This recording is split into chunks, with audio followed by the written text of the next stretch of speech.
કેશોદ પોલીસે 4 જુગારીઓને ₹3720 સાથે ઝડપી પાડ્યા હતા। કેશોદ પોલીસ વિભાગના ડીવાયએસપી બીસી ઠક્કરના માર્ગદર્શન હેઠળ પોલીસ ઇન્સ્પેક્ટર પીએ જાદવની સૂચનાથી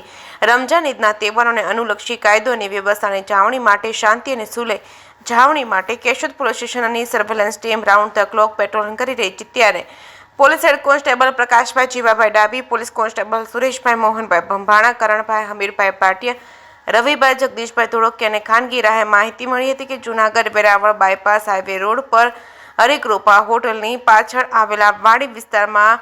નયુમભાઈ મુસાભાઈ સોઢાની વાડીએ ઓરડી બહાર લાઇટના અંજવાળે રૂપિયાની હાર જીતનો 3 પત્તીનો જુગાર રમાડી રહ્યા છે। ત્યારે હકીકતની ખરાઈ કરી પંચોને બોલાવી ખાનગી વાહનો દ્વારા બાતમીના આધારે સ્થળ પર પહોંચતા પોલીસને જોતા જ આગા પાછા થતા જેમના તેમ બેસવાની સૂચના આપી પૂછપરછ નયુમભાઈ મુસાભાઈ સોઢા ઉંમર વર્ષ 30 રહેવાસી કાવેરીનગર મોવાણા દરવાજા, હુસેનભાઈ સિદ્દકભાઈ મહિડા ઉંમર વર્ષ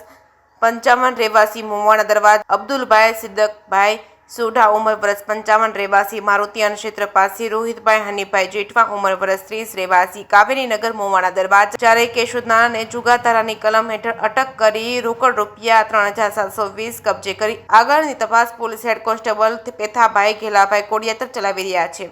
જેકેએસ ન્યૂઝ ગુજરાતી સાથે રાજુ પંડ્યા, કેશોદ।